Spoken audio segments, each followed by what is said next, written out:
Thanks so much everyone for watching. We've got an epic lineup tonight of speakers. We've got an awesome panel here. Amazing group of functional doctors, technology, activists for a leap forward in medicine. You know, our goal is to make it easy for practitioners to learn in community. This ecosystem that is being set up by the meetup groups, we believe will be the future ecosystem of this evolved primary care network, and it all revolves around you. Welcome to the Functional Forum.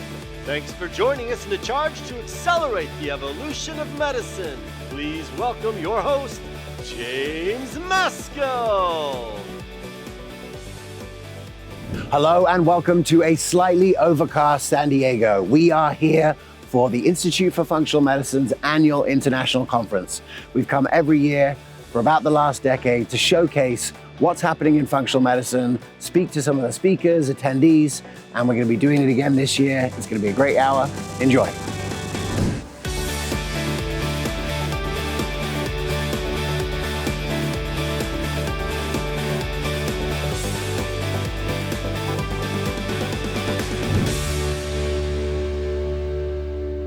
Hello and welcome to Cognition Fest. It is the night before the Institute for Functional Medicine's annual conference, and we are hosting our annual pre-party. It's all things brain health. This afternoon we did a 4-hour webinar on how different organizations are coming together to make it easy for us to scale this next generation in brain health. And now we are putting on a little party where you can check out some of the cool tools. Come on in.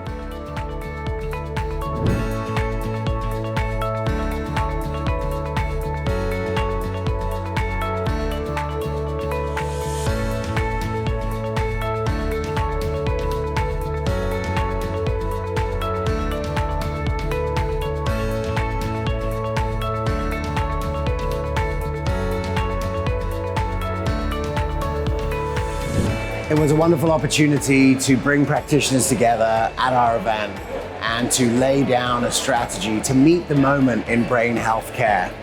That recording is available on our site, and we'll put the links below so that you can watch it. It's almost 4 hours, but it is a step-by-step guide on how to build the brain health center of the future. You know, one of my favorite things about AIC is getting in there, seeing people, connecting. So let's head into the exhibit hall and see who we can find. All right, I'm here with Dr. Zach Pope. We used to hang out in Sacramento. That's right, and yeah. you were doing your family residency. That's right. What are you doing now while you're here in San Diego? Yeah, so after finishing residency at UC Davis, I decided to do a clinical informatics fellowship, which is kind of the intersection of data and electronic medical records, and especially AI in healthcare, recognizing that there's not really, this is kind of a untapped niche within functional and integrative medicine, understanding how to do predictive modeling and using all the data that we have in the EHR to really provide better patient care. So what do you think about the theme of transformation and what you've seen already today?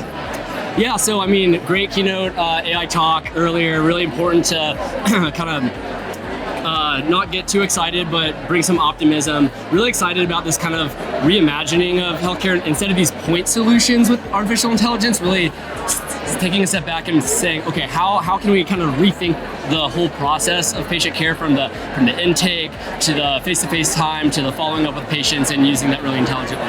Awesome. And what are you excited about for the rest of the weekend? I'm really excited to connect with other people. You know, I'm in a conventional medical space predominantly now, and so I'm really excited to reconnect with some of the folks who are thinking a little bit differently and build some long-lasting friendships. Nice. And you're enjoying living in San Diego? Oh, I mean, you can't beat it. It's okay, awesome. Yeah. Dr. Zach Pope, you'll hear a lot more from him in the future, guaranteed. What do you feel about the conference, the energy? What do you think about it? It is a transitional time in functional medicine. I think this is really the day that functional medicine has always been waiting for. Yeah. It's really our moment to shine. Wonderful. Well, thanks so for your contribution. Great. Good to see you. All right, take care. All right. So the theme of this year's annual international conference is transformation through innovation, connection, and comprehensive care. And to kick off that with our first interview, you have someone that I've been wanting to interview for a long time, who has done more to transform care in America than arguably anyone. Her name is Dr. Tracy Gaudet.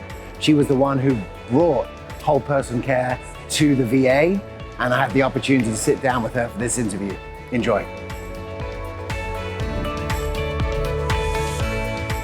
All right, this is a very special moment here at the Functional Forum. I've been doing this show for 11 years and I've wanted to have Dr. Tracy Gaudet on ever since then. I first heard you speak at a naturopathic conference, actually, I think in 2013 or 2014. And I think you were right at the beginning of the journey towards, working with the VA. That's right. And I just want to, acknowledge that, I dream of systemic transformation. And so seeing... Me too. Okay. Oh, we have the same dream. Yes, we do. And I see that, what's really exciting is to see people go and try and take that on and have real success and move the ball forward a lot. And I judge that you've done that very successfully with the PA. And I guess of all the compliments that I could give you, I want to tell you that I was reached out to by the lawyer of Bobby Kennedy, who I know well, and on his behalf, to ask me, who do I think should be on the team for the transformation of healthcare with Bobby, in the mix? And actually, it wasn't limited to healthcare. There were two people that I put in. One is my friend Eldra Jackson, who has been on the show, who basically runs men's groups in prison and has a 0% recidivism rate. Wow. By essentially doing emotional processing with men. That's so you can amazing. see that there's some, some kindred parallels there. But I recommended you because ultimately, it's not just that you've been in the business of transformation, but it's the kind of transformation that you're facilitating. And earlier on in your keynote, it re-hit me again why you were the first choice, because there's a lot of people that could facilitate the scale of functional medicine potentially, but the way that you went about it and the principles which you built it on, I think are undeniable foundations for a future of care that honors the human and allows human flourishing. So thank you. Oh, thank you. That's a huge compliment. So then for those people who don't know about the work, maybe you could just give us a little bit of the high points and the low points of the VA transformation. Oh my gosh. For sure. You'll have to, I don't know how long, this could be an hour-long dissertation, so I'll try to hit the highlights and then ask anything more that you'd like to know. But, that was a very interesting journey for me. I was at Duke. I had helped stand up the Duke Center for Integrative Medicine when I got contacted by the VA, and the VA had a task force that was going around to kind of leading innovative centers. Yep. And I thought, that's interesting, right? And they sent a sheet with their vision ahead of their visit. And I read that vision, James, I was like, holy cow, is this for real? Honestly, if they are serious about this vision, and they know how hard it's going to be, because not everyone knows, but how hard true system transformation is. Very, very hard. You can make improvements, and that's not that hard. But if you're really going to change the whole system, it's tough. And I thought, I wonder if they know how hard this is going to be, especially in a big government bureaucracy, right? Mm-hmm. But they came to visit, and as they were learning, and they left and contacted me and said, and I was excited because of what we were doing at Duke, I thought was a great model, but I needed it to be democratized. We wanted to show that this approach to health and well-being could be attainable and offered to everyone in every community. Yeah. And I couldn't do that just at Duke. So I thought, this is so cool. I can stay at Duke and partner with the VA. Well, they said, could you just come and stand this thing up? And when I read the job description, I was like, I can't say no to this. This is just a calling. Right. And it's been the best work I've ever done. They had this vision that a lot of people credit me for, but it was their vision, which is part of why it worked, I think. Yeah. I wasn't selling the vision. Right. I was like, okay, how can I help manifest the vision? You're implementing. Right, exactly. Down, right? And honestly, they were not controlling. They're like, we don't know how to do this. Have at it. And so I had this tremendous freedom. And I think I also benefited not being from the system. Mm-hmm. So I didn't know how you were supposed to do things. Yep. And that turned out, I think, to be a huge benefit because I knew I didn't know. And I had ended up with a great team around me that were can-do kind of people. And we all knew the solutions are going to come from what we called the field. So the people in the front lines, working with the veterans in the health systems, that we had the vision and the concepts, but what does that look like in reality? Yeah. So we just put a lot of emphasis on, we funded over 200 innovation grants to say, this is the vision. how would you do it? Do you want to do a pilot, demonstrate, innovate, then let's learn. So we had a lot of years of learning, and probably the biggest learning, and you may laugh at this and then I'll come up for air. You can tell me if you want me to, where you want me to go with this. But the biggest learning, so here I am, I'm trained as a physician, as you know, and I'm in a health system. And so we have this concept that is evolved and not dissimilar from where we are today. We were like, this is about empowering people, equipping people, starting with what really matters, all the things we talked about. So we had those core concepts from at that point, but we weren't sure how to implement them. So what did we do? Our knee jerk, and also this was at the front lines, they said, well, we'll just do it all in the clinic. And so now I just laugh, because to think about a primary care doc who's already dealing with, complicated issues, trying to help a person with a lot of, and then they looked at it and they're like, really? On top of all this, we're supposed to help them figure out their sense of meaning and purpose in life? Like, really? And we went, oh yeah, this is way not going to work. And so, but it was the field of then. So, well, what if we had peers that were trained and it was not in the clinic visit? Well, duh, it's much better to have those conversations, not in a clinic visit, And so this evolved over time, and people started modeling, let's train peers, and peer-to-peer when is so powerful. And the group, so powerful. And guess what? Scalable, right? And so that evolved as, that's a much better way to implement. And then the question was, we had a lot of resistance initially with physicians, but the key to the physicians, once they realized there's one particular place that comes to mind in Little Rock, Arkansas, and Henri Roca was running that, and he had such resistance with the docs, the chronic pain docs. So he's like, no problem, we don't have to train you, because we were trying to train all the clinicians. We'll just do the well-being center over here in kind of parallel. And those veterans who were struggling with chronic pain had so much improvement with this whole health approach. Peer-based, skill building, support, instructors, coaching, the whole thing. The doctors were like, what's happening? Why are my patients getting better? This is great. So they then became the greatest advocates. Amazing. Yeah. It's a so good way around to do it, right? Really grassroots. And then the last thing I'll say is, so the two things that I learned, and I had great teams. It was a whole wonderful thing, but grassroots, bottom up innovation. And then the job from the top was removing barriers. The top down wasn't, let me tell you how to do it in the front line. Wrong. But okay, you tell me what you're doing and what you need and what's in your way. And so then we took on removing the barriers as best we could. So making sure people were very attuned to their performance evaluations. Well, we worked really hard to get advancing whole health as a part of their performance evaluation. We worked really hard to get medical benefits to cover these services. So then the health systems were reimbursed. We researched it, so it was a bottom up, top down. Amazing. So am I right in thinking from that the group and peer model came from the field? You didn't implement that. They Correct. Came up with it and you just helped it move around. Yep. So tell me about the name Whole Health, because this shows the functional forum. I chose that name because I looked at it at that point and I feel like what we needed at that moment was a universal clinical operating system where teams of practitioners could come together. I like lifestyle medicine. It feels like necessary but not sufficient. I like integrated medicine, but like that can mean different things to different people. But I'm not sure I'm not sure that I'm right, about it. And I think that different names go in vogue otherwise. And certainly, Whole Health is of the now where that. So tell us how that came about. Was that in the original brief? Yeah, so thank you for asking that question. So that I'd have to look at the timeline for when we decided we need a term for this, because just as you recapped, the other terms didn't quite fit. And in some ways they were limiting, And so we went through a whole process actually. And this we did do with the top leadership. At the time, our secretary of the VA was McDonald, who came from Procter & Gamble. So he was really into branding. Okay. So we even took it all the way up to the secretary.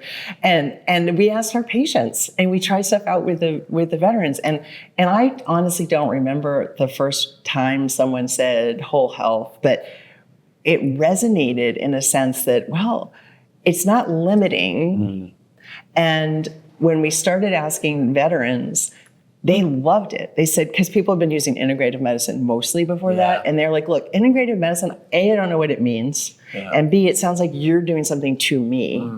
Whole health sounds like my whole health. And it's all of me, and I get it, and I might not know the specifics, but it makes sense. And so we went through, we kind of had leadership all say, rah, rah, that's the term we're going to use, and started using whole health. And now it is getting used a lot. It's amazing.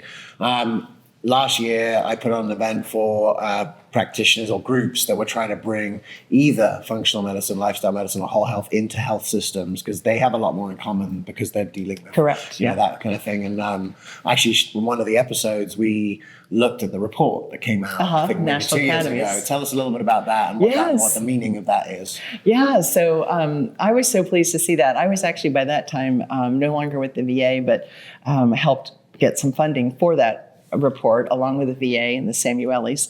And then once because we helped fund it, of course, we were hands off. We had nothing to do. It was a 2-year study session, a consensus study group. Alex Christ was one of the people leading that in the National Academies.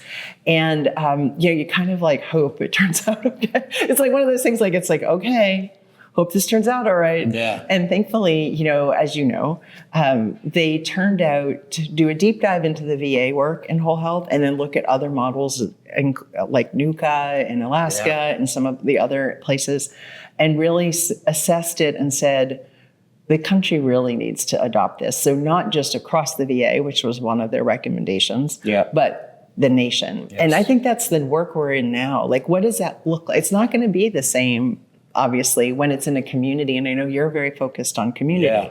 So to me, the question is, and it's an exciting question, is when and how are we really going to partner with a whole community that says we want to take this on? Not the health system, the community. And I'd love to get your thoughts. I shouldn't be interviewing you, but I'd love to get your thoughts on that, because that's, I think, what it's going to take. It's not going to be translated, it's not going to be effective, in my opinion, across a community if it's owned by the health system.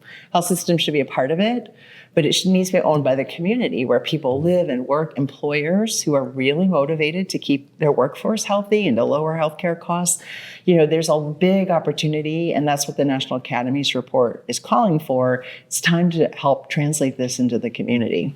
We're going to come back to that. Okay. I have a lot of thoughts. I thought you did. But I want to just ask you about the term whole health. You said something in your lecture earlier today that I wanted to touch on, which is, that I think terms, they go through different waves. And I think with whole health, I'm not sure that could be a more unifying term because of the nature of all the things that you spoke about.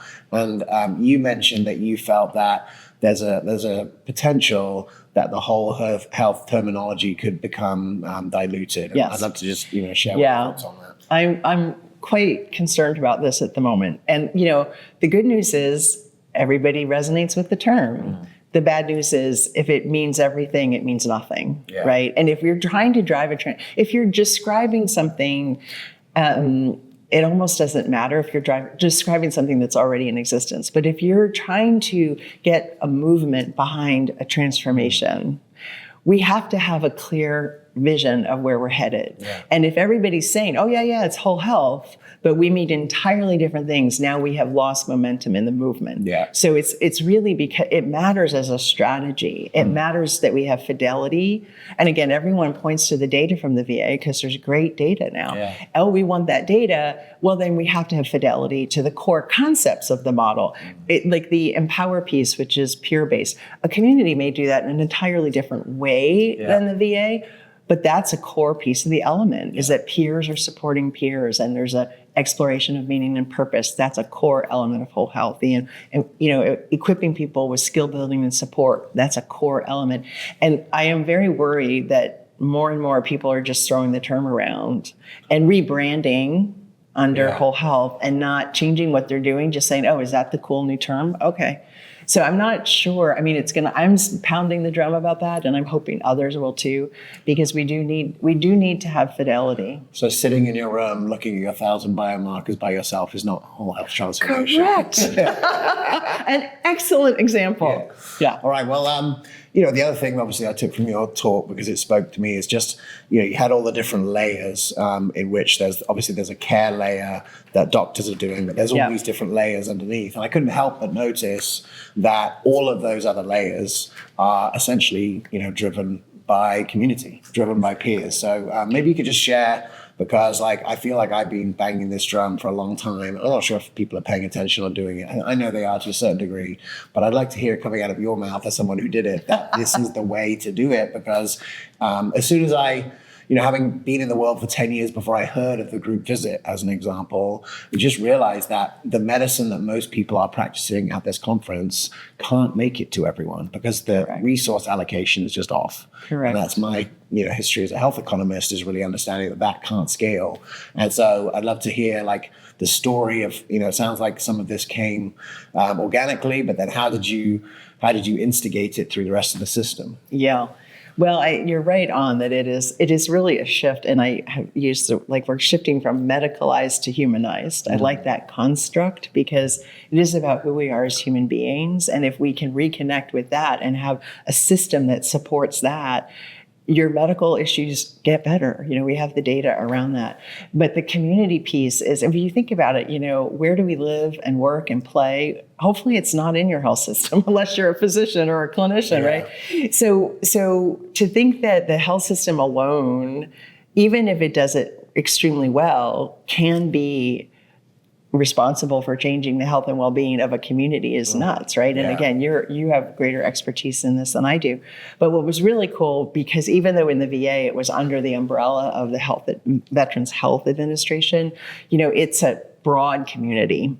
So we could do things that, like the peer groups, like the well-being centers, and demonstrate the impact of that. And that because first of all, it was there were some skeptics who said nobody's going to participate in that. Nobody's going to show up, and we had the opposite. Turns out that most people that were drawn were also, because the other hypothesis, which I think we hear a lot in the functional medicine circles, are, it's people who are already taking care of their health. That's who's going to care. Well, not in this massive experiment across the nation in the VA. It was veterans with mental health issues and concerns, chronic pain, chronic conditions. That mimics my experience exactly. What I have found where it's hard to get group visits going is in the practices of the people who practice here, who generally work with rich people. Yeah. Because rich people are generally able to keep at bay the things that they don't think they want, but they actually want in this case, right? Which is other people and other people's stories and other people's stuff. When we started delivering this, on Medicare, Medicaid, and with health systems, I think there's a knowledge amongst people that this is the best way to go, but they haven't had access. And if the access comes through a group, sign me up. I'll be part of it. I also found, I don't know if you found this, that most people wouldn't want it until they tried it a little bit. And once they just had an experience of it, they were like, I'm all in. Yes. Oh, I'm so glad you mentioned that, because that was actually key to the entire approach. And I didn't mention it. So thank you, which was, we were obsessed with experience. People have to have an experience. Mm-hmm.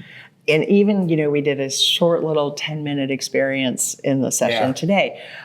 Even a short little experience gets people, oh, that's very interesting. Mm-hmm. And so we did intro sessions before anybody chose anything. And they just said, just see what you think, try it out. And once people have an experience and it's personal, now they're motivated, now they're on board. And we did that we tried to do that for leadership too. Mm-hmm. Because if you're going to help lead change and support our transformation, you need to know what it is personally, not just intellectually. Change doesn't come from the head, it comes from the heart. For sure. Yeah, totally. I love that. Well, look, I'm so grateful that, you've seen this, you've done it. So what is what is next? I know you have this organization Cornerstone that you're part of. What's the plan? What's the vision? What are you up to? Thanks. Well, so Cornerstone Collaboration for Societal Change, that's a big vision. Best website ever, by the way. Oh, I read it. really? I read the whole thing. Oh my and I was gosh. like, whatever this is, I'm all in. Thank you so much. So Laurie Phillips and John Grossenbacher and myself co-founded, and we have a group of amazing executive members who are contributing their time and expertise. But the essence of it, I mean, we have no desire to build a big infrastructure at all. But what we do know is there are so many efforts trying to address societal change, not just in health and well-being, but all of our societal systems, how we govern, our education, our policies, et cetera. And our observation is there are many, many silos of people, great people doing great work, and they're siloed, they're fragmented. And so we really believe that if we can identify, and we did this actually in the VA in a different way. I mean, those innovators that I mentioned, we looked hard for not just I have the label of a leader, but where is change really happening? Where are the real innovators? And when you can identify people like that across the nation, our goal is to bring them together intentionally for a personal and professional experience across a week. We haven't started doing this yet. We're in the planning phase, so that they will then have both the personal experience of this transformation, but then begin to make deep connections, because these would be small groups, with other innovators and leaders. And then we can build working networks across the nation. Because when we work together, we really can drive change. And right now, everybody's siloed. So one of our core concepts is catalyzing and accelerating change by creating these working networks. And we are drawing on the experience in the VA, because we had to figure out how to do that when we had this massive system. You've got experience that no one else in the world has, or no one else has effectively transformed their health system towards whole health. Well, we learned a lot, and we think the processes and the approaches can be applied, as I said, across all sorts of systems. Yeah. We're starting with health and well-being because that's where our knowledge and experience is and our momentum. But and it's all about partners and creating change together. What's the website? Cornerstonecollaboration.org. Okay. Well, look, thank you. And I want to do something now that is totally off the cuff, but essentially it's just come up as it has in the sort of perfect timing. So I want to pitch you to be part of your thing. And I want to pitch you with the idea of the transforming communities. And the moment that we're recording this, literally while we're waiting for you to come in here, I'm showing my man Oscar here a video that came out today, which is basically the announcement of my plan. It was on a show, and I'm going to tell you the plan. Okay, cool. And you tell me whether you think it's cool. All right. So just to come back a bit, this show, the Functional Forum, started because I'd been in the space for 10 years and I'd seen that chronic disease reversal was possible, but I recognized that there were lots of doctors. It was not popular amongst their peers. And what I really recognized is that there were doctors in the same town that didn't know each other, that were doing exactly the same thing. And so what we did is we started the Functional Forum. It started in New York, and through a partnership with IFM and others, we ended up with, in 3 years, with 700 groups, watching this live show from New York and as far away as the Philippines, because it was Tuesday morning there and Monday night here, but also all across the country. And the goal was really, for the time, which was to build the sort of coherence and connection by putting like-minded practitioners together and give them confidence to go out and do this in the world when it was weird. I believe that thing ran its course, and the reason why it ran its course, I think COVID was tricky for getting people together, but also this is not that time. This is the moment where we need to come out, big, because ultimately there is a transpartisan interest in creating health in the communities, and I think a lot of people realizing that, how is it possible that we are the most chronically ill nation in the world? All right. Yeah. So on January 1st of this year, I wrote a blog, and it's on the website, which basically says hey, the Functional Forum's going away. Here's the new vision. And on April 5th, I executed it in my county, because I believe it's time for a county by county transformation of healthcare and actually of health. And so what we did is we built on the coherence that had already been created. There was a few awesome functional medicine doctors doing their thing there. But I also realized that health is sort of part of a bigger salutogenic ecosystem, right? So you've got gyms, and you've got yoga, and you've got meditation, and you've got mental health, And then you have like lifestyle medicine and chiropractic and acupuncture and all these things. But then you also have, like in El Dorado County, California, we have amazing CSA boxes and farms, and even the school that my kids go to. You know, I believe that the education that they're getting about rhythm and so forth is profoundly healthy. Otherwise, I wouldn't have chosen it. So the model that I created is called Healthy, and then insert name. So it was called Healthy El Dorado. It was a one-day event, and really it followed the model of a digital summit, where essentially the partners, who are all the salutogenic businesses in the county, essentially become both the talent and the marketing.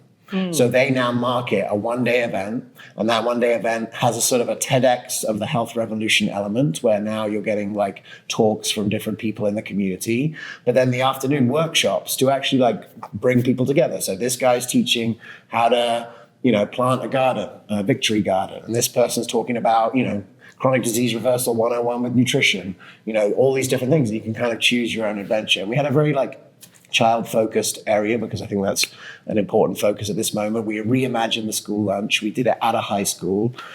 And ultimately, it was a great success. We learned a lot too, because it was the first time doing it. I bet. And what was announced today is a couple of people who were quite influential found out about it and loved it.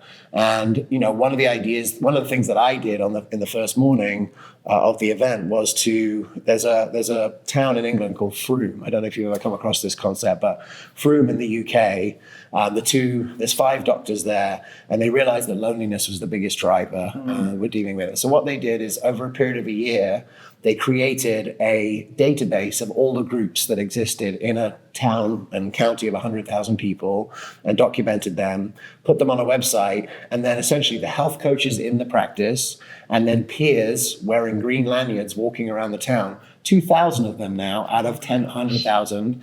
Their only job is to connect people to that database and connect people to those groups. And so in our event, we crowdsourced with a QR code and a Google form the groups that exist in our county. So what happened today is the announcement is that what is going to happen is that, so one of the group that was talking about it today, my friend Zen Honeycutt, who's from Moms Across America, and what they've been historically able to do is to infiltrate 4th of July parades with banners that say like, ban glyphosate.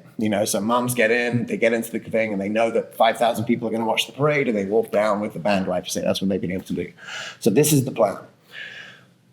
Between now and the 4th of July, anyone in the country can become a leader for Healthy, insert name of county, and the event is going to happen on October the 18th. All across the country simultaneously. And on the 4th of July is going to be the sort of recruiting the 20 people who will be the organizing committee for said event in each county. And the goal is that we will have 1,000 counties, get 1,000 people, and connect the salutogenic businesses to each other so that they can work together and partner and bring in people. And then second, to connect them to the general public so that the public knows. And one of the things that happened at Healthy El Dorado that I'm really proud of is we had the hospital be a sponsor. And one of the things that happened as a result of that, or, as part of it is, there are organizations like the Blue Zones that are doing a good job of sort of really trying to understand, is this community set up for health, right? Are there things that can do? And what I see is a pathway where this can be the beginning of a movement to a county by county, connection to salutogenic resources, solving loneliness and connecting people to each other. And that ultimately the health system will have to fit in, or the population health person from the hospital will be interested in this. But that's the plan. I love it. Okay. I love it. Yeah, I'm totally in. Can I join your in. crew? Yeah. Okay, great. Because here's the thing too. I honestly, so when I thought about launching community efforts, it was with this vision, you're going to stitch back to the need for people to have an experience. So you have a day like you just described, where you're doing the hard thing already, right? By connecting all of the organizations, and then connecting them with the communities, and it's community owned and community led. And then if we can build, I'll just say we. Yeah, we. Okay, and we build in that experience, that initial experience of, self-reflection and whole health. And then people from that day, when they're their lives are touched and they're motivated, can join a whole health peer group and get the peer groups going from the momentum of that event. I mean, that would be really cool. The other thing that I noticed along the way is that almost every church in the county had had lots of different groups, bereavement group and whatever, but it wouldn't be that hard for those churches to start a few whole health groups around a Absolutely. few topics. They already have it. They have the location. They have the people, Absolutely. whatever. So I think, that the infrastructure exists. It's about just revitalizing it and building it around health. And, it's exciting because the thing I would say about America and why I live here, why I don't live in England anymore, is because I believe that there's something about the American psyche that likes to get behind things and make things that's work. And I think that even though we're currently the worst when it comes to chronic disease, I do believe we are capable of the most rapid transformation. But I think it has to be decentralized. I think people actually have to have a feeling and experience of the medicine. And I'm pretty excited to see what can happen. And I'm super grateful to meet you. Congratulations on this announcement. Thank That is you. so Yeah, exciting. I was literally on today, and we were watching it just before. Congratulations. And, I'm excited for it. And I already have, what a couple of conversations come up last week, and I've had people say to me, oh, I want to do healthy Manhattan. Yeah, I want to do that's healthy very DC. cool. And then I realized this is like TEDx. Yeah, you want to be Yeah. the curator of your little town. And the umbrella is whole health. I don't want to dilute the term, but we're Yes, about that would be there. wonderful. And then underneath, there is potential for everyone to participate. So Fabulous. Let's do it. this has been my favorite ever Functional Forum interview. And literally, I've been doing this for 11 years. So thank you. Oh, It's been that's really so amazing. kind. Thank you. And thank you for all you've been doing and continue to do. And let's change the world. Let's do it. All right. All right, this has been the Functional Forum. We are here at the Institute for Functional Medicine. Dr. Tracy Gaudet, thanks so much for tuning in. Check out the next segment. All right, we are here with Dr. Chris Diadamo. He's been on the Functional Forum before and is one of the leading researchers in our space. Doc, what's hot for you right now? Just the growth of research in this field in general. I mean, it's never been more exciting to see just the amount of evidence that's being generated to support this, functional medicine approach that we know is so valuable. Yeah. Well, I'm really excited to see, that all the different papers that come up. I always see a Chris Diadamo at the bottom, whether it's autism, whether it's supplements. Like you've got really exciting to see you take the field forward. Where do you think is the most leveraged area for our community right now? Oh, it's a tough one to choose a single area. I mean, I think cognitive health is really exciting. I think the more and more we're learning about environmental medicine and so on, I think with some of what we see happening on a policy level, I think generating evidence for this field it's never been more critical. It's never been a better time to do it too, just given some of the support we have for the field now in very high places. Well, thanks so much for all your pioneering work. Yeah. All right. All right, I'm here with Dr. Javier Galvis. We did the podcast ahead of time to get people excited about it. Doc, now that you're here, how does it feel to be here? It's great to be here. Great to be here. I'm excited to do my lecture tomorrow. A lot of people, a lot of Latin American people, 20% of international participants here. So excited.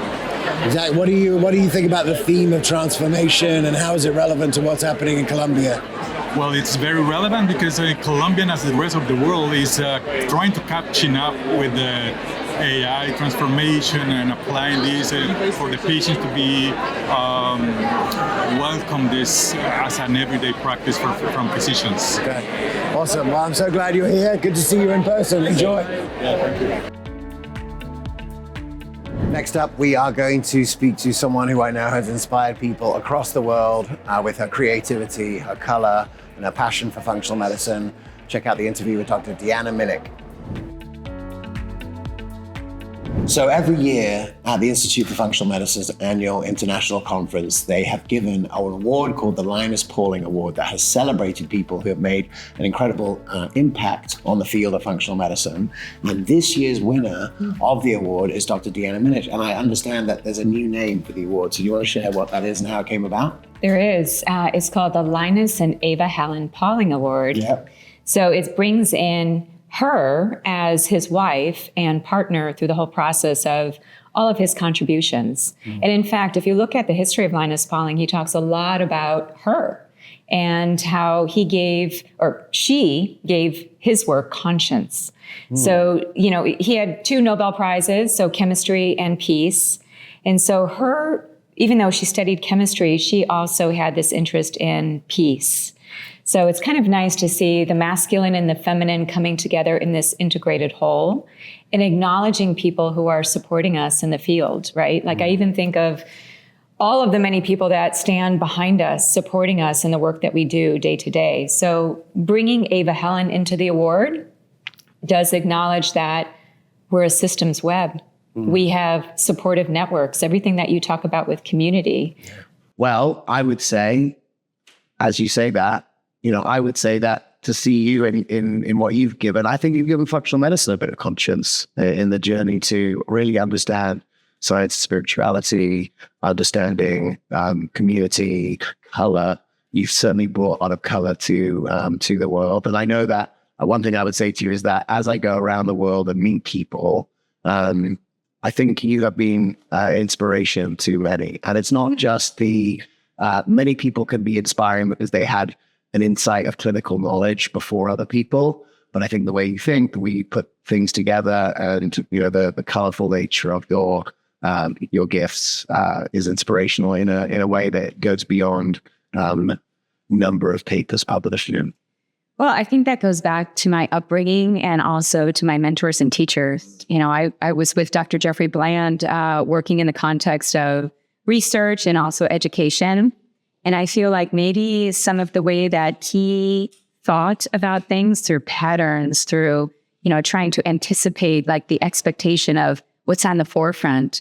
I feel like he was such a great teacher for me in that way. And I also had this interest in art because I realized that just science alone is very empty. It's a method, and spirituality gives us that sense of meaning and purpose, like we talked about in functional medicine. And so even through my own personal healing journey, art and color were for me medicine. I know in functional medicine, we talk a lot about how food is medicine. And I would say color is medicine too. So it's not even just food and color alone, but colorful food, which is how I really I got to that rainbow diet concept, which in functional medicine, we talk about with phytonutrients. So I think everybody, Jeff Bland, but then also my graduate school advisor, I studied carotenoids. My parents, my mother was one of the first who inspired me into nutrition. So when I was growing up in the 1970s, when it really wasn't cool to do anything with nutrition, my mother was like that health nut. So she would say to me, she said, the whiter the bread, the quicker you're dead. And I didn't really know what that meant when I was 8 years old, but now I know what that means. It means we need color. We can't live on white sugar, white flour, white salt. We need to really bring in that rainbow. And so that's what I have seen with people. Colorful foods make for colorful moods, and we live in a different way. Beautiful. I'd love for you to share your feeling about watching the journey of the growth of the Institute for Functional Medicine and the functional medicine movement generally over your time, and where you think we are now and where you think we're going. I feel kind of I'm not old, but seasoned in this. I grew up in functional medicine. I began going to meetings when I was in my 30s, and I'm in my 50s.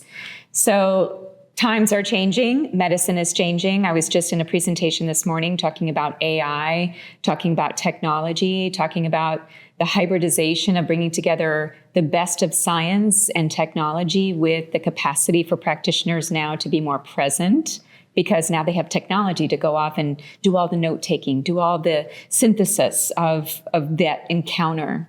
So where have they been?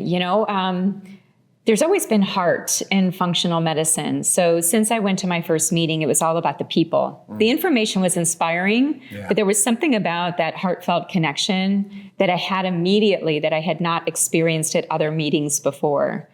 So seeing how we kind of moved from sage on the stage, we'd have a presenter, we'd have a thick notebook of all of those notes. And now here we are in 2025, and it's panel discussions, breakout groups, conversations, roundtables, where you have functional medicine providers engaging people in discussions. So I feel like we have done some of what you've been talking about over the years, which is create more of a collaborative community, where it's like what is in one is in the whole.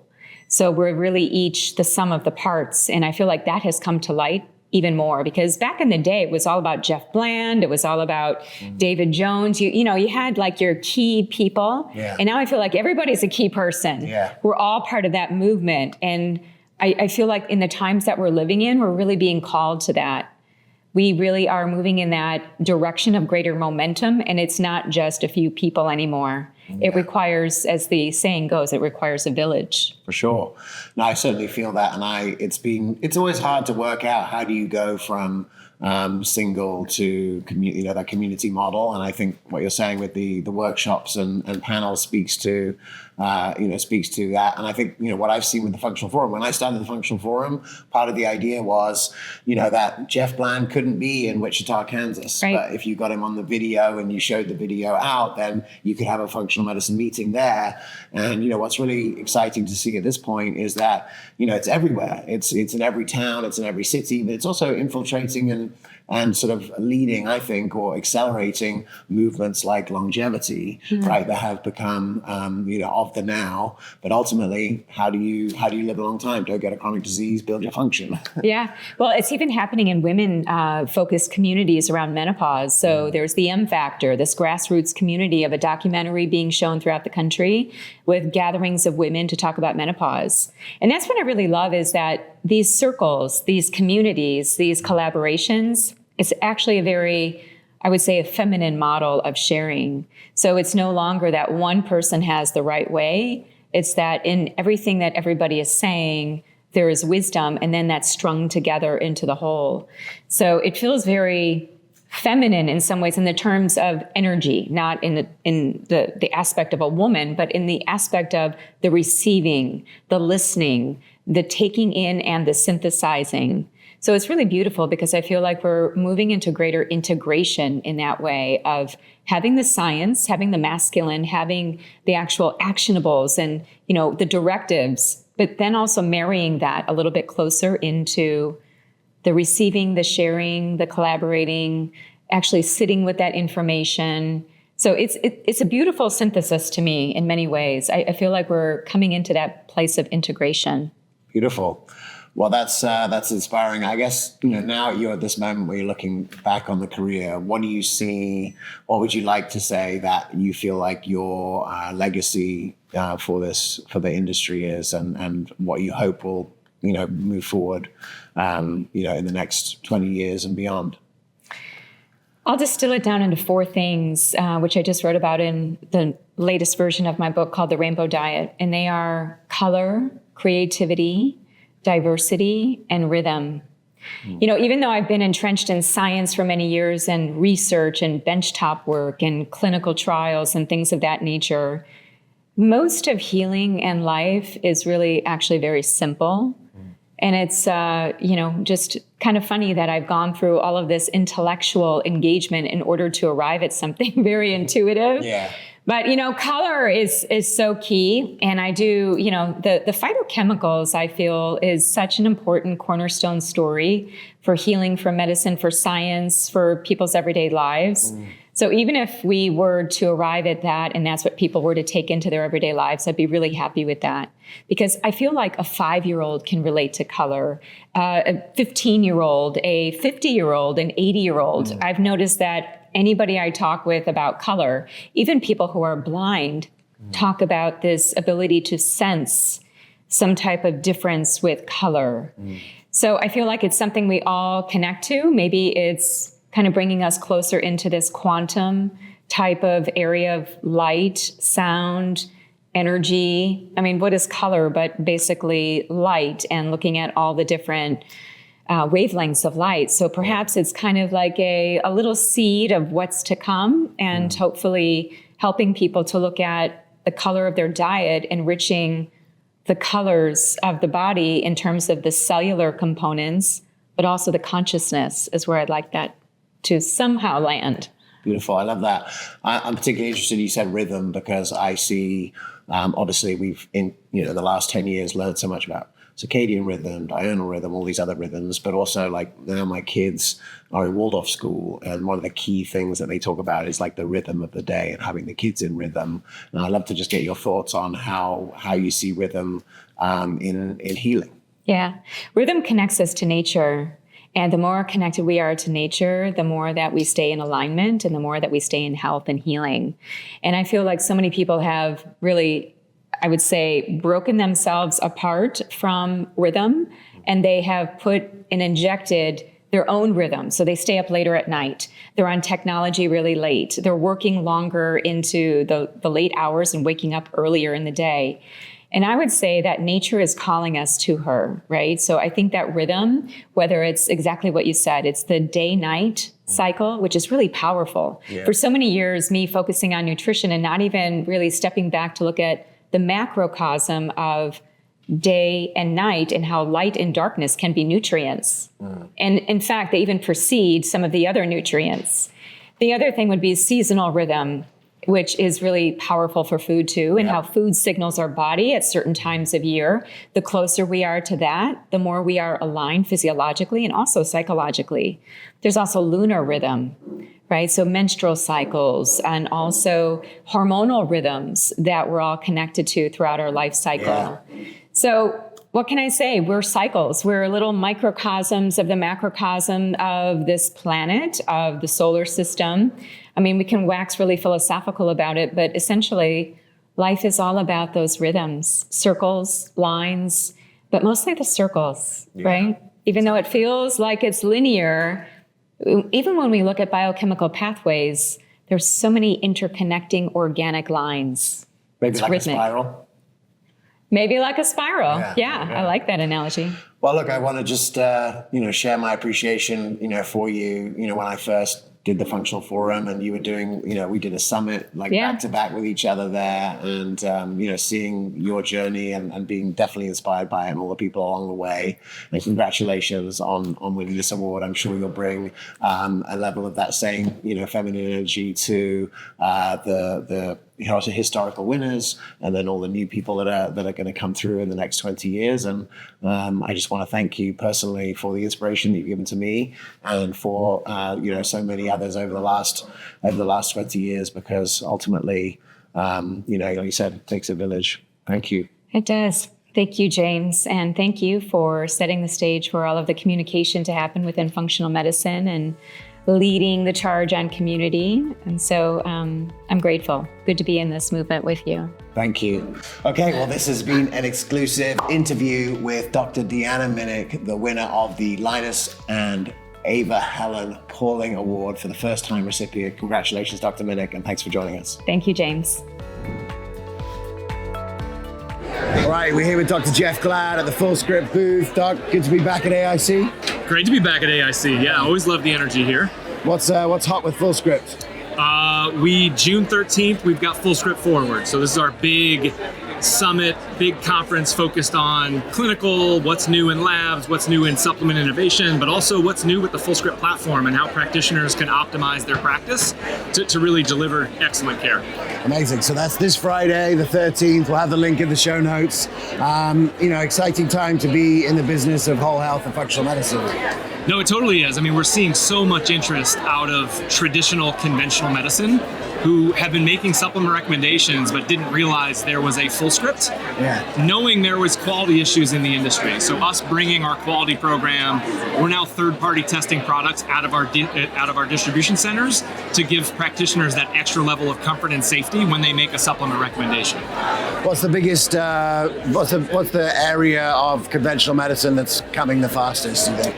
It's interesting. It really is, we thought primary care, and that's right, but we're seeing ENT, we're seeing urology, we're seeing cancer care. So you have a lot of practitioners, who are also frustrated their patients know more than they do. Yeah. So they're also leaning on us for some of the education around what's the best form, what's the best dose, and then understanding the need for a quality catalog to make those recommendations.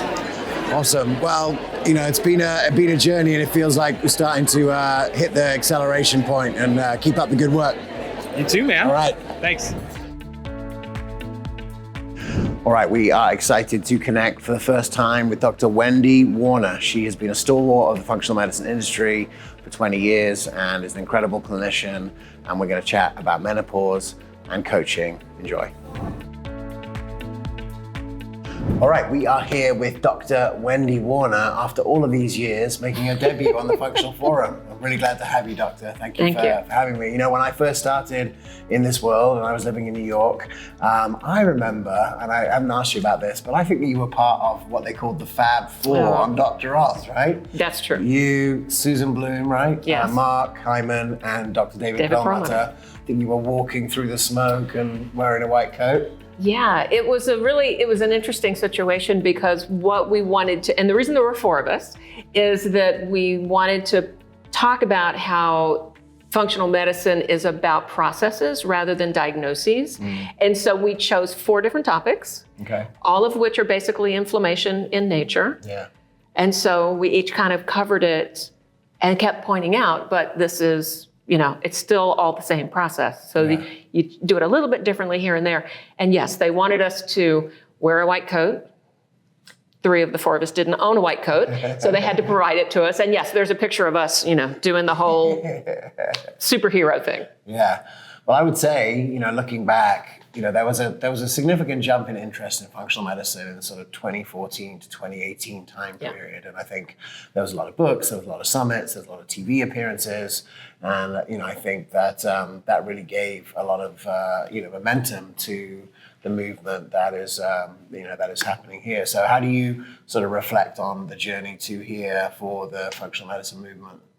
Well, this is the easiest way to explain it to people. There was a time in the early 2000s when I first was starting my very first functional medicine, integrative medicine practice, and I was setting up a website, and I sat down with my SEO guy, and I said, I want to put in the term functional medicine somewhere.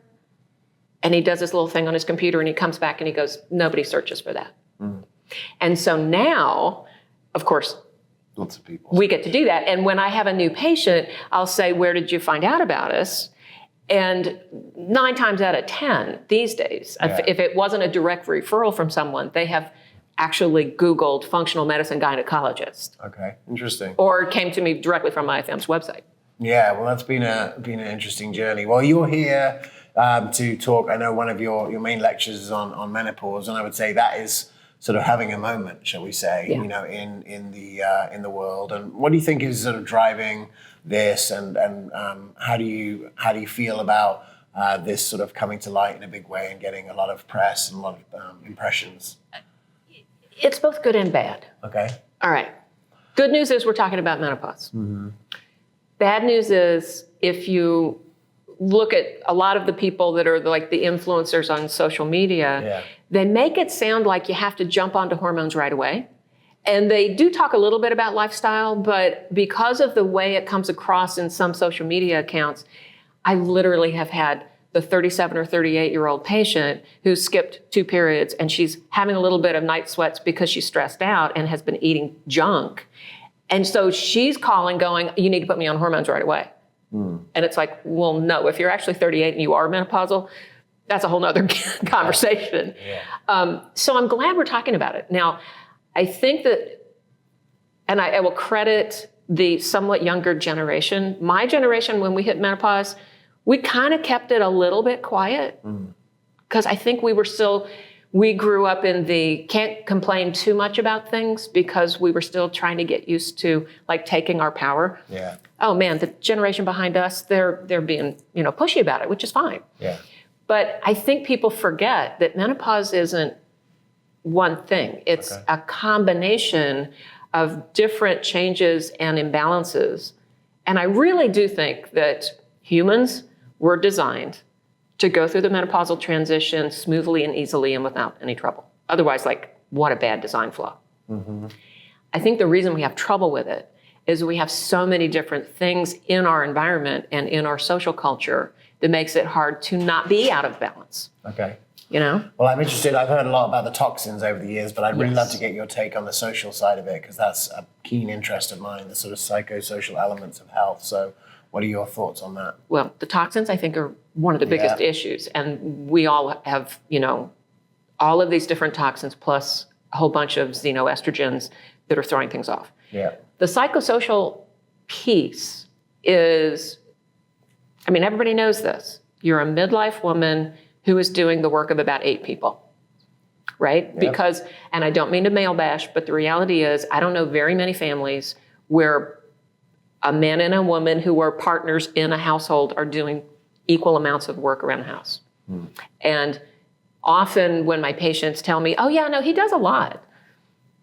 My next question is, yeah, but do you have to remind him? Because if she's still having to remind him, it's still her job. Plus, women just take a lot of flack still in our society, and we're having to, it's just, I think it's more stressful for women in this culture than men, and that's a really broad statement, but I think it's still true. Okay. And so you tell me about like when you're treating patients and they are in that time, what is sort of your go-to strategy? Is there an overarching philosophy beyond just the functional medicine operating system? Well, first with the functional medicine operating system, what are you eating? Are you sleeping? Are you moving? Let's get all of the baseline of the matrix going first. Yeah. Because honestly, especially early in the transition, if people are starting to have some symptoms, if you can get all of their baseline bottom part of the matrix working, they don't need anything until they get farther in the transition. And eventually their ovaries are going to retire and they're going to need, some support. But the biggest issue is the adrenal dysfunction and the sleeplessness that most people have to deal with. And that's really hard, because trying to say to a very busy woman, you need 30 minutes to yourself every day. Now, 30 minutes doesn't sound like a lot of time, but I would say 8 out of 10 patients, if I say that to them, they just roll their eyes. Like, where in the heck am I going to get 30 minutes? Yeah. So you really have to sit down and help them strategize. How is this going to work? Yeah. Because it feels unattainable. Well, actually, that takes me nicely into what else I wanted to speak to you about, because you're talking about coaching. Yeah. And I think that, when we started the Functional Forum in 2014, my partner Gabe was a coach. He was probably one of the first coaches in a functional medicine practice, I think going back to like maybe 2007, 2008. And he was just so sure that, if you're going to have an operating system of medicine where part of the shift is the locus of control back to the patient, and then participating, there was going to be some rough edges that you had to, and it sounds like that's what you're talking about. And maybe this isn't the role for the physician. Someone else has to get in and like, okay, let's talk about what you're going to do every day and how this is actually going to change. So what was it that got you excited about health coaching, and what are you going to be talking about in your lecture about it? Yeah, so I'm actually part of a panel where each different person on the panel uses coaches slightly differently in their practice, which is kind of cool. Great. I have a small practice now after 20 years of what was essentially a multi-specialty functional medicine group, if you want to say that, because I had lots of other practitioners work with me. That's changed in the past few years. So right now, literally, my practice is me and my coach. And the joke in our practice is I'm the what and she's the how. Because like most functional medicine practitioners, of course, once you sit down to do the evaluation and you've got your first set of labs in, you give them this to-do list that is this long. Yeah. And that's totally overwhelming. And as a patient myself, I know how hard it is. And I did exactly what my patients do. Back in the day when I had a health condition I needed to get under control, I did the easy stuff, the diet changes, the exercise.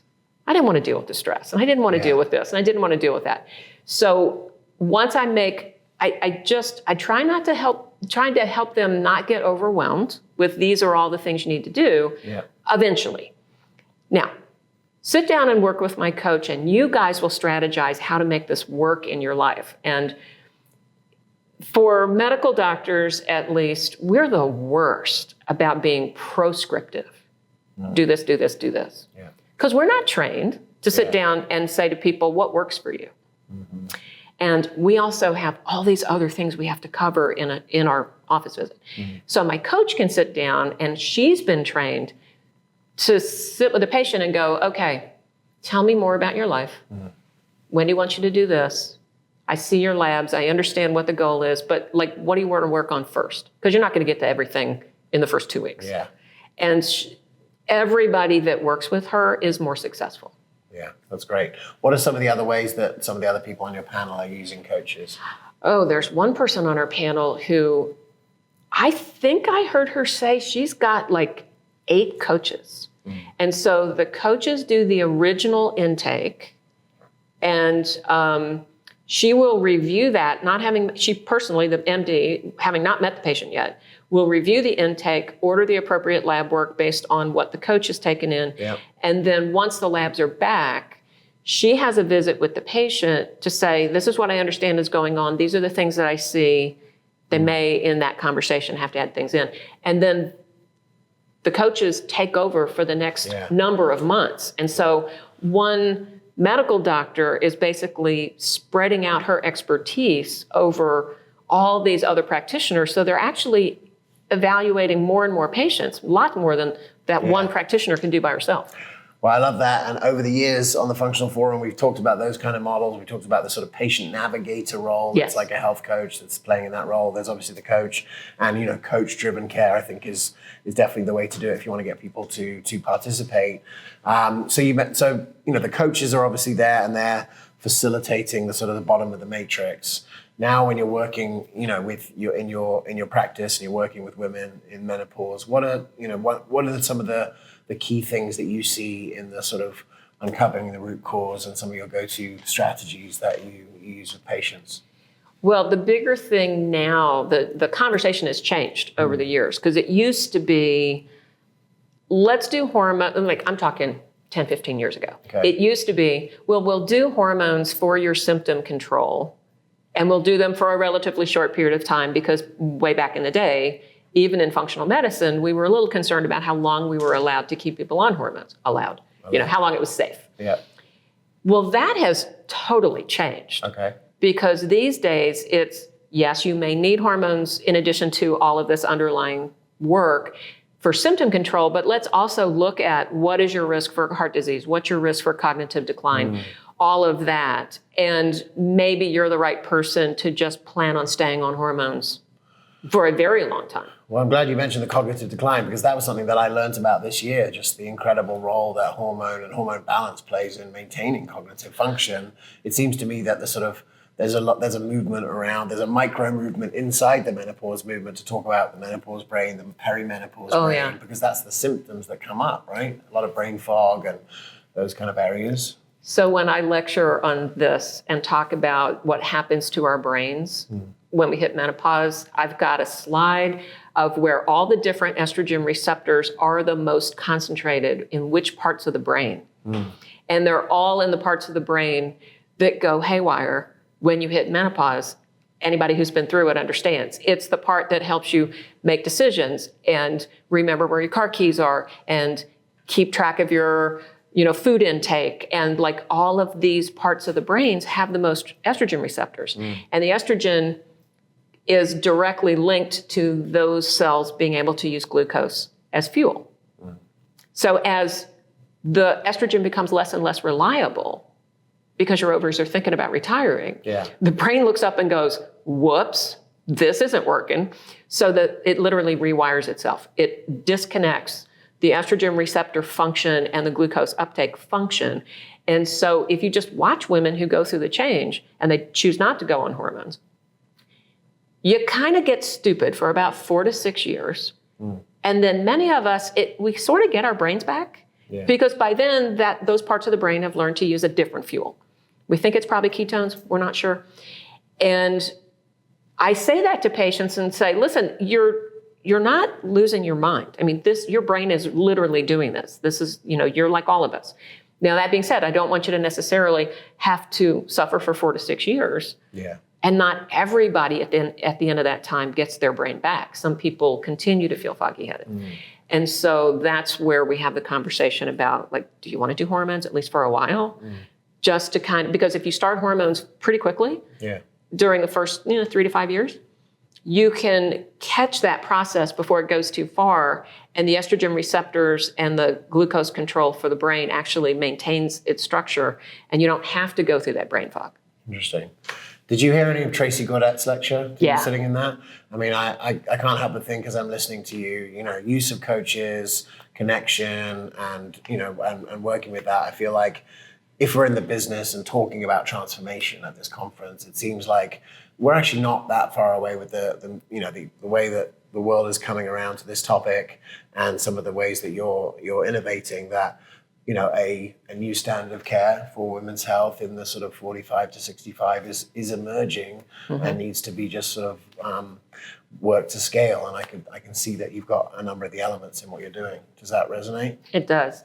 And the thing that I would really love to see, and I haven't figured out yet how to do this because it is going to be such a big global societal change, is I don't want women at this point in their lives to have to do and juggle all the different jobs we have. Because if you look at human cultures historically, when women got to this part of their lives, they were allowed to do less. They were allowed to change what they do. And we're not allowed to do that in our culture. We're usually getting more to do because we're taking care of our elders, and we're, taking care of our kids are still home, because we're having children older. And so I think one of the easiest ways to get through the change is to have our society allow us to not have as many balls to juggle. Yeah. And I don't know what that's going to take. It's interesting you mentioned that, because I was actually thinking, my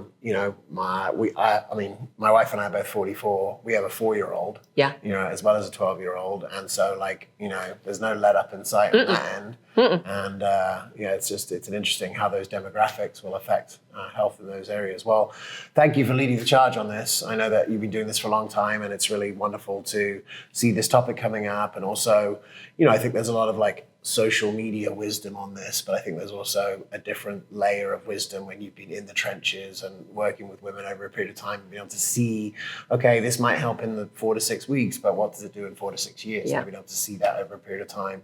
So thank you for your leadership here, and I hope everyone listens up, and I hope we are transforming towards a new standard for women's health. Thank you very much, Dr. Warner. Thank you for being on the Functional Forum. Always a pleasure to come to the annual international conference put on by the Institute for Functional Medicine. Great place to learn, network, meet with other people. And I really believe that this year's theme, the transformation of care, is right on time. And I think that you will see the ripple effects of this year's conference in years to come.